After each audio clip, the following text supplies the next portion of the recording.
ओम शांति। आज बाप दादा के 30 जून 2021 के ईश्वरीय महावाक्य हैं।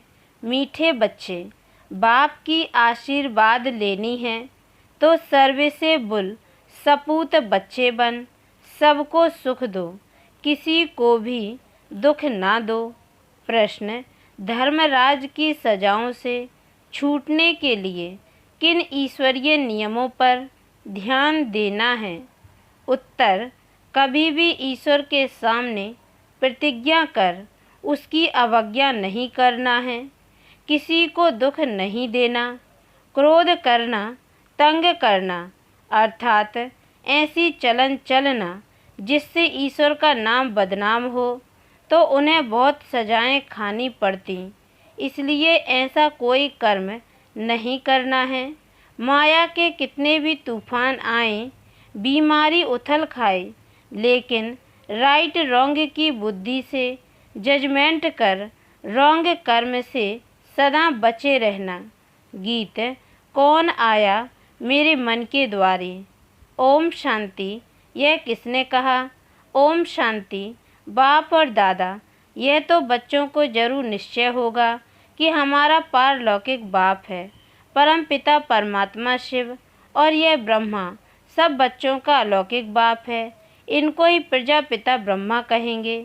इतने बच्चे और किसके होते हैं क्या, सिवाय प्रजापिता ब्रह्मा के? पहले नहीं थे, जबकि बेहद के बाप ने इसमें प्रवेश किया है तो यह हो गया दादा।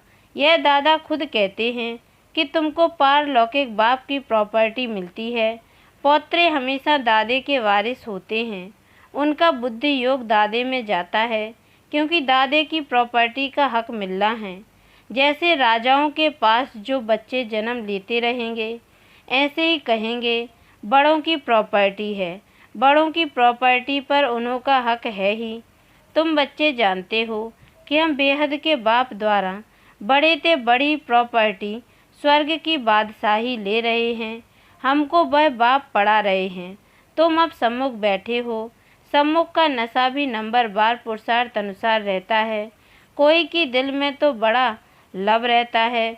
हम ऊंच से ऊंच भगवान के आकर इस साकार माता पिता द्वारा वारिस बनते हैं।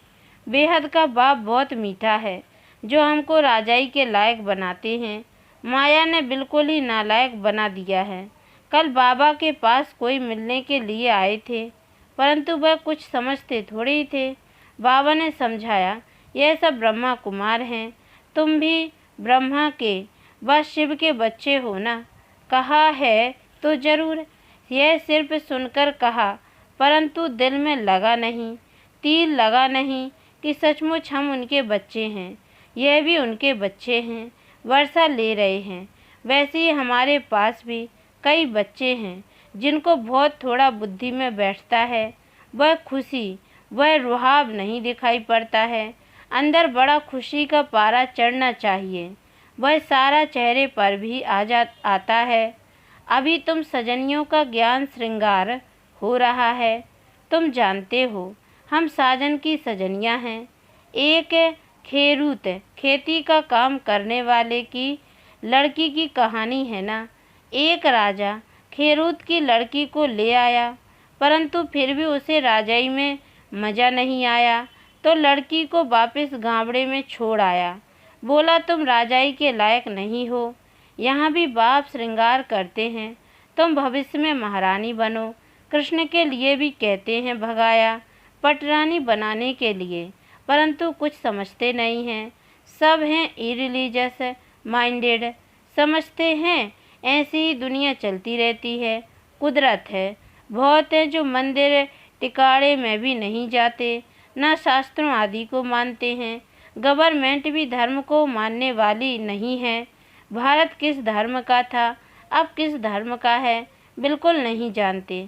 अभी तुम बच्चे हो दैवी कुल के, जैसे वह क्रिश्चियन कुल के हैं, वैसे तुम ब्राह्मण कुल के हो। बाप कहते हैं, पहले पहले तुम बच्चों को पतित शूद्र से ब्राह्मण बनाता हूँ। पावन बनते बनते फिर 21 जन्मों के लिए तुम दैवी संप्रदाय बन जाएंगे, दैवी गोद में जाएंगे। आगे थे आसुरी गोद में, आसुरी गोद से फिर तुम ईश्वरीय गोद में आए हो। एक बाप के बच्चे भाई बहन हैं। यह एक वंडर है। सब कहेंगे हम ब्राह्मण कुल के हैं। हमको तो श्रीमत पर चलना है, सबको सुख देना है, रास्ता बताना है। दुनिया में कोई नहीं जो मुख से कहे बेहद के बाप से बेहद का वर्षा कैसे लिया जाता है। तुमको बेहद का बाप मिला है, तुम ही उनके बच्चे बने हो। बुद्धि से जानते हो, कल्प पहले जिन्होंने बाप से वर्षा लिया होगा वही आकर लेंगे।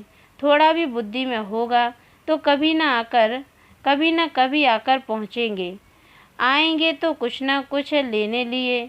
तुम्हारे में भी नंबर बार जानते हैं। आज पावन बनने लिए आए हैं, कल फिर पतित बन पड़ते हैं।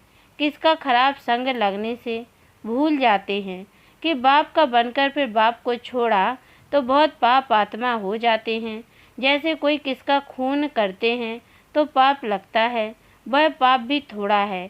यहाँ जो बाप का बनकर फारकती दे देते हैं, प्रतिज्ञा कर फिर भिखारी बन पड़ते हैं तो बहुत पाप लगता है। अज्ञान काल में इतना नहीं लगता जितना ज्ञान में लगता है। अज्ञान काल में तो मनुष्यों में क्रोध कॉमन होता है। यहाँ तुमने किस पर क्रोध किया तो 100 गुना दंड हो जाता है। अवस्था बिल्कुल गिर जाती है क्योंकि ईश्वर का फरमान नहीं मानते हैं। धर्मराज का फरमान मिलता है, पवित्र बनना है। तुम ईश्वर का बन जरा भी उनके फरमान की अवज्ञा की तो 100 गुना दंड चढ़ जाता है। क्रिएटर तो वह एक है। ब्रह्मा विष्णु शंकर भी उनकी रचना है। धर्मराज भी क्रिएशन है। धर्मराज का रूप भी बाबा साक्षात्कार कराते हैं, फिर उसे समय सिद्ध कर बतलाते हैं। देखो तुमने प्रतिज्ञा की थी हम क्रोध नहीं करेंगे, किसको दुख नहीं देंगे, फिर भी तुमने इनको दुख दिया, तंग किया। अब खाओ सजा। बिगड़ साक्षात्कार सजा नहीं देते हैं। प्रूफ तो चाहिए ना। वह भी समझते हैं बरोबर मैंने बाप को छोड़कर यह कुकर्म किया। बदनामी कराने से फिर बहुतों पर आफत आ जाती है। कितनी अबलाएं बंधन में आ जाती हैं। सारा दंड बदनामी कराने वालों पर पड़ जाता है। इसलिए बाप कहते हैं बड़े ते बड़ा पाप आत्मा देखना हो तो यहाँ देखो। धोबी के पास बहुत मैले सड़े हुए कपड़े जब होते हैं तो सटका लगाने से फट पड़ते हैं, तो यहाँ भी सटका सहन ना कर चले जाते हैं।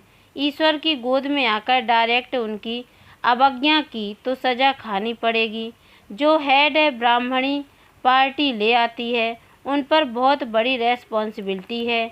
एक ने भी अगर हाथ छोड़ दिया, भिखारी बना, तो उनका पाप ले आने वाले पर आ जाएगा। ऐसे कोई को भी इंद्र सभा में नहीं लाना चाहिए। नीलम परी पुखराज परी की कहानी भी तो है ना।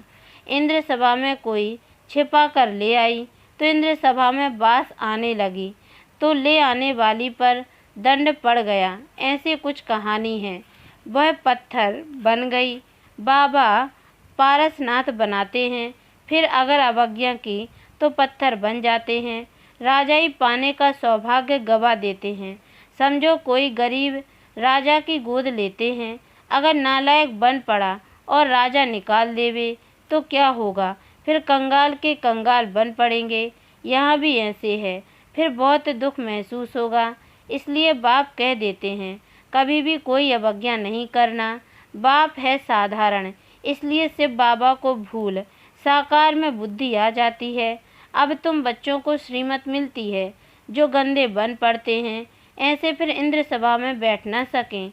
हर एक सेंटर इंद्र सभा है, इंद्रप्रस्थ है, जहाँ ज्ञान की वर्षा हो रही है। नीलम परी पुखराज परी नाम तो है ना। नीलम रत्न को कहते हैं। यह बच्चों पर नाम रखे जाते हैं। कोई तो बहुत अच्छा जैसे रत्न है, कोई फ्लो नहीं है। जवाहरात में कोई कोई बहुत दागी होते हैं, कोई एकदम प्योर होते हैं। यहाँ भी नंबर बार रत्न है। कोई कोई रत्न बहुत वैल्यूबल है, बहुत अच्छी सर्विस करते हैं। कोई तो सर्विस के बदले डिससर्विस करते हैं। गुलाब के फूल और अक के फूल में भी कितना फ़र्क है। सिर पर दोनों चढ़ाते हैं। अब तुम जान गए हो हमारे में फूल कौन कौन हैं। उनकी ही सब मांगनी करते हैं कि बाबा हमको अच्छे अच्छे फूल दो, अब अच्छे अच्छे फूल कहाँ से लाएं? रत्न ज्योत फूल तो कॉमन होते हैं।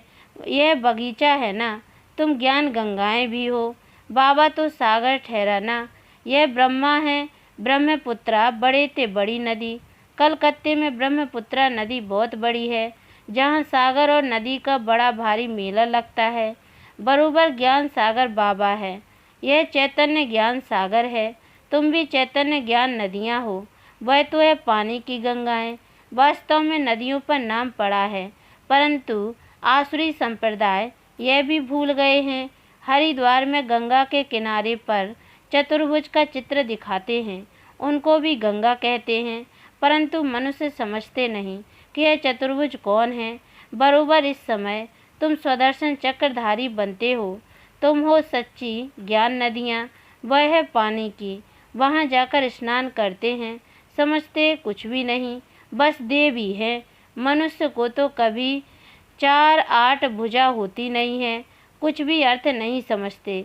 तुम बच्चे जानते हो बाबा हमको क्या बनाते हैं। हम तो 100% बेसमझ थे। बाबा की गोद लेने से हम स्वर्ग के मालिक बनते हैं। भले यहाँ कोई राजा हो, परंतु स्वर्ग के सुख और अभी के सुख में रात दिन का फर्क है। तुम्हारे में कोई ऐसे भी हैं जो बाप को नहीं समझते हैं, तो अपने को भी नहीं समझते हैं। देखना चाहिए कि मैं कितनी खुशबू देता हूँ। उल्टा सुल्टा तो नहीं बोलता हूँ, क्रोध तो नहीं करता हूँ। बाप झट चलन से समझ लेते हैं कि यह बच्चा कैसे होगा। सर्विसेबल बच्चे बाप को बहुत प्यारे लगते हैं। सब तो एक जैसे प्यारे नहीं लग सकते हैं। ऐसे बच्चों के लिए अंदर से ऑटोमेटिकली आशीर्वाद निकलती है। बाप का ना फरमान बरदार बच्चा होगा तो बाप कहेंगे ऐसा बच्चा मुआ भला। कितना नाम बदनाम करते हैं। इसको कहा जाता है तकदीर। किसकी तकदीर में क्या है झट पता लग जाता है। बाबा समझाते हैं यह सपूत बच्चा है, वह कपूत है। बाप दादा को नहीं पहचाना, तकदीर में वर्षा लेना नहीं है तो क्या करेंगे। इस ज्ञान मार्ग में कायदे बड़े कड़े हैं। बाप पवित्र बने और बच्चे ना बने तो वह बच्चा हकदार नहीं हो सकता है। उसको बच्चा नहीं समझेंगे, फिर कहेंगे हम तो शिव बाबा को वारिस बनाएंगे, तो बाबा 21 जन्म के लिए हमको रिटर्न में देंगे। इसका मतलब यह नहीं कि बाबा के पास आकर बैठ जाना है, नहीं। गृहस्थ व्यवहार में रहते सबको संभालना भी है, परंतु ट्रस्टी होकर रहना है। ऐसे नहीं कि तुम्हारे बच्चों आदि को बाप बैठ संभालेंगे, नहीं। ऐसे ख्यालात वाले भटक पड़ते हैं। यहाँ बाबा के पास तो बिल्कुल पवित्र चाहिए। आप पवित्र कोई बैठ न सके, नहीं तो पत्थर बुद्धि बन जाएंगे। बाबा कोई श्राप नहीं देते हैं, यह तो एक लॉ है। बाप कहते हैं फिर खबरदार रहना, कर्मेंद्रियों से कोई पाप किया तो यह मरा। बड़ी भारी मंजिल है। बाबा का बच्चा बना तो फिर बीमारी सारी उथल खाएगी। डरना नहीं है। वैद्य लोग भी कहते हैं फलानी दवाई से तुम्हारी बीमारी बाहर निकलेगी, तुम डरना नहीं। बाप भी खुद कहते हैं तुम बाप के बनेंगे तो माया रावण तुमको बहुत हैरान करेगा, खूब तूफान में ले आएगा। अभी तुमको रॉन्ग और राइट की बुद्धि मिली है और कोई को रॉन्ग राइट की बुद्धि नहीं है। सबकी है विनाशकाले विपरीत बुद्धि। प्रीत बुद्धि तुम्हारे में भी नंबरवार पुरुषार्थ अनुसार है। प्रीत बुद्धि वाले बाप की सर्विस बहुत अच्छी करेंगे। अच्छा, मीठे मीठे सिकी लदे बच्चों प्रति माता पिता बाप दादा का याद प्यार और गुड मॉर्निंग। रूहानी बाप की रूहानी बच्चों को नमस्ते। और हम रूहानी बच्चों की ओर से भी रूहानी माता पिता बाप दादा को याद प्यार और गुड मॉर्निंग बाबा नमस्ते। धारणा के लिए मुख्य सार है, पहली पॉइंट है ईश्वर का बच्चा बनकर जरा भी उनके फरमान की अवज्ञा नहीं करनी है। इन कर्मेंद्रियों से कोई भी कुकर्म नहीं करना है। उल्टे सुल्टे बोल नहीं बोलने हैं। सपूत बन बाप की आशीर्वाद लेनी है। दूसरी पॉइंट है ट्रस्टी बनकर अपने ग्रस्त व्यवहार को संभालना है। ज्ञान मार्ग के जो कायदे हैं उन पर पूरा पूरा चलना है। राइट और रॉन्ग को समझकर माया से खबरदार रहना है। वरदान संपूर्ण स्टेज और स्टेटस की स्मृति से सदा ऊंच कर्तव्य करने वाले बाप समान भव। सदैव यह स्मृति में रहे कि मैं हर समय हर सेकंड हर कर्म करते हुए स्टेज पर हूँ। तो हर कर्म पर अटेंशन रहने से संपूर्ण स्टेज के नज़दीक आ जाएंगे। साथ साथ वर्तमान और भविष्य स्टेटस की स्मृति रहने से हर कर्म श्रेष्ठ होगा। यही दो स्मृतियाँ बाप समान बना देंगी। समानता में आने से एक दो के मन के संकल्पों को सहज ही कैच कर लेंगे। इसके लिए सिर्फ संकल्पों पर कंट्रोलिंग पावर चाहिए। अपने संकल्पों की मिक्सचरिटी ना हो। स्लोगन ईर्ष्या और अप्राप्ति का कारण इच्छाएं हैं। जहाँ सर्व प्राप्तियाँ हैं वहाँ प्रसन्नता है। ओम शांति।